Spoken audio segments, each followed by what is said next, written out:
Nicola? What's going on? I heard you were admitted to hospital. Hi, Wendy. Yeah, that's right. I'm in the hospital now. I was so surprised when Joe told me. I couldn't believe it. Sorry for causing a fuss. Anyway, you'll be able to get discharged tomorrow, won't you? Huh? Tomorrow? Oh no, you didn't forget, did you? We have guests due to come tomorrow morning, so I need you to be here first thing to make the necessary preparations to entertain them. I told you this, didn't I, Nicola? Ah, yes, and before that, you'll need to vacuum the living room where everyone will be gathering, plus the entrance, hallway, and kitchen. I'm sorry, but I don't think I'm gonna be able to make it tomorrow. Good grief.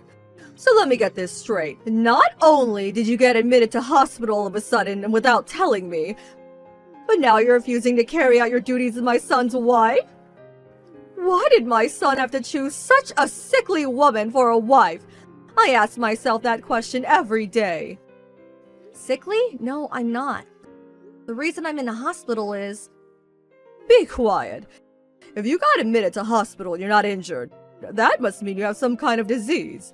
If you have a disease, that means you're sickly. Chances are slim you'll ever produce an heir for our family at this rate. No, listen to me. Do not answer me back, young lady. I asked Joe. He told me you've been refusing to do housework lately because you feel sick and have been palming it all off on him. Do you take joy in forcing my son to do a woman's job? I never forced him. I regularly see my poor son wheeling a shopping cart around the supermarket on his way back from work. To think you'd force a grown man in a suit to go grocery shopping. His pride as a man must be at rock bottom. How could you do this to him? Oh yes, and I couldn't help but notice lately. You've started getting fat, haven't you? Just more proof you've been lazing around the house stuffing your face while you forced the housework onto my poor son. My poor Joe. He doesn't deserve this. Please, listen to me, Wendy. You and my son will be getting a divorce. Huh?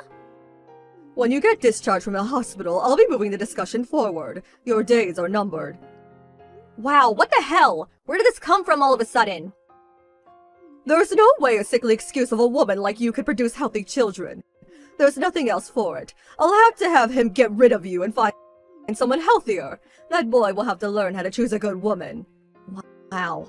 I have nothing else to say to you. After the divorce, you won't be welcome anywhere near mine or Joe's house ever again. Make the necessary preparations for getting out of our lives forever. Hey, Nicola. Today was the day you got discharged from the hospital, right?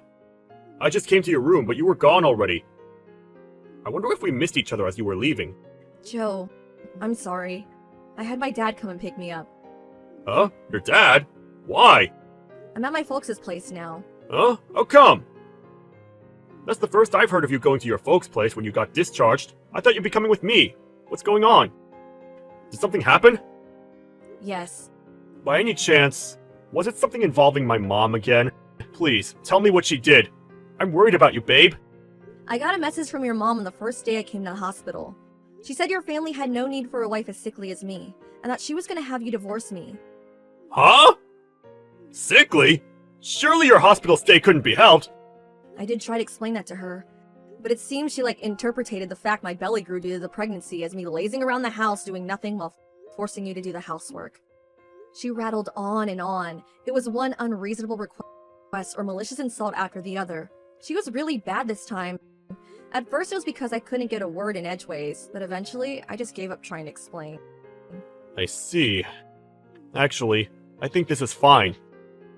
Even if you did explain to her, she would have probably just found something else to pick fault with. Rest up at your parents' place for the time being, babe. You deserve it. You've been through a lot. Anyone can see my mom is obviously a huge source of stress for you. I think both of our minds will be more at ease if you're with your mom and dad. Sorry I didn't tell you I was coming here beforehand. I did actually plan on coming back to the house until this morning.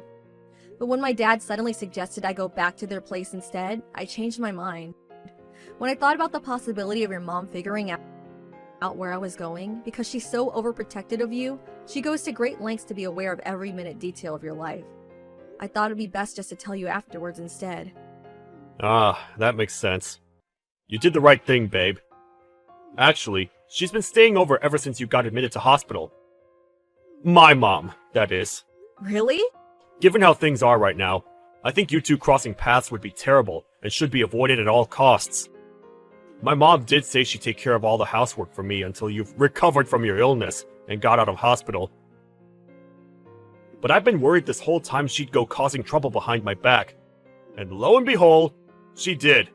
That woman's impossible. She can't keep getting away with this. Your dad made the right judgment. I see. I'm glad you understand, Joe. Thanks.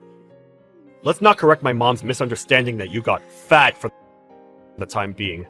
Rest up, take your mind off everything, and leave the Wicked Witch to me. Thanks a lot, Joe. It means a lot. Nicola, I heard the news. And a boy at that. Nice work. But good grief, I've never met a woman as dishonest as you. Why do you have to be so standoffish with me? I had no idea you were pregnant. You haven't come to see us even once since you got out of the hospital. I want to see my grandson. I did suggest to Joe that he divorce you for your repellent behavior, but he's adamant that won't be happening. That boy is so stubborn. Now he's sulking and won't speak to me, so I can't even ask him about my precious grandson. Thinking about it now, I'm guessing you must have gone back to your folks' home and had a home birth. If you had any sense about you, you wouldn't have troubled your parents and given birth in my house instead. Oh well, I suppose you did produce a male heir, so I shouldn't be too hard on you. I'll tell you what, just this once, I'm willing to overlook it. Anyway, when will you be coming back? I want to see my darling grandson. It's almost been a month now and I still haven't seen him. We have to show off our heir to the relatives and neighbors, you know. So please get back here as quickly as you can. Hi, Wendy. It's been a while. I have no intention of coming back. Huh? What are you talking about? Of course you do. You're my son's wife and a part of this family. How long do you think you're going to get away with boarding at your parents' place? You have duties to this family, so get back here and carry them out. Even putting it kindly, you're a sickly, no-good excuse of a wife with more shortcomings than I can count on both hands. It would be one thing if you at least accepted that and worked hard to serve family by way of making up for your defects, but no, you're stubborn and disobedient to boot. I'm a sickly, no-good excuse for a wife, huh? This was the first time I've had to go to the hospital in my whole life, and the doctors actually told me I'm very healthy. They did? In that case, why would you have to be carried off to the hospital in such a dramatic fashion? It sounded like you caused quite the fuss. I'm sorry to break this to you, but that only tends to happen to sickly people, my dear. Because the morning sickness was horrendous. Huh? Morning sickness? I could barely stand for a few minutes without getting out of breath, so my doctor recommended I admit myself to the hospital to be on the safe side. You were on the maternity ward the whole time? That's right. Why didn't you tell me? I'm your mother-in-law. I didn't feel like it anymore. What? I did intend to start keeping you in the loop once I entered my 12th week. But then when the morning sickness got bad and I admitted myself to the hospital way earlier than planned, I thought it'd be better to let you know then. I spoke to Joe about telling you too. Then, literally just as I was about to send you the message announcing the pregnancy, I got a torrent of hateful, abusive messages calling me every name under the sun. I see. When I tried to explain the real reason I was in the hospital, you interrupted me every time, telling me to be quiet or ordering me to stop answering back like I was some mischievous child. You went on and on and on, complaining at me endlessly.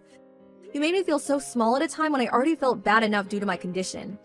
It dawned on me that with things like this, if on the off chance I gave birth to a daughter, you'd probably lose your mind, and I actually felt scared for my own and my child's safety, which is why I sought safe haven at my parents' place and decided to keep quiet about everything until after the birth. I see. Anyway, never mind all that. It's in the past now. The most important thing here is that you produced us a male heir. Everything turned out all right in the end. All's well that ends well, right? Let's just let bygones be bygones, okay? What? So when will you be coming back here? I want to see the little heir's face. You think I'm just gonna forget about everything that easily? Bye. Wait, what? Nicola? Mom, it's Joe. Oh, Joe. I just had some awful messages from Nicola. Awful, huh? I saw the whole conversation. I sat next to her. What? You're together now? Yes, we're together now. Or rather, I moved into her place. What? I'm only going to give you the quick rundown here. The quick rundown? This weird obsession you have with looking at our family like we're part of some kind of royal succession drama in medieval Europe. Eldest sons, brides, heirs. I couldn't care less. Huh? All I care about is protecting my family, Nicola and my son. And I have no interest in continuing to have anything to do with anyone who bullies my wife. That's why we're cutting all ties with you, Mom. Cutting all ties? It goes without saying, but you'll never see your grandson. Oh my god!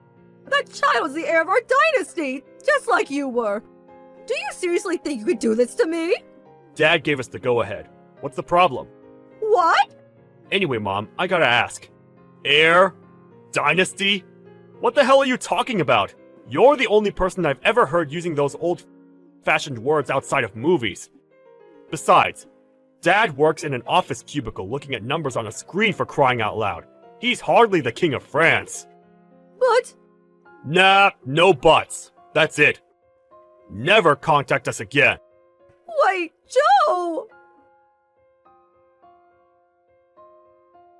After that, my mother-in-law completely lost it and sent me lots of hateful messages and voicemails, blaming me for taking her family away from her. But Joe showed me how to block her, and I never heard from her again.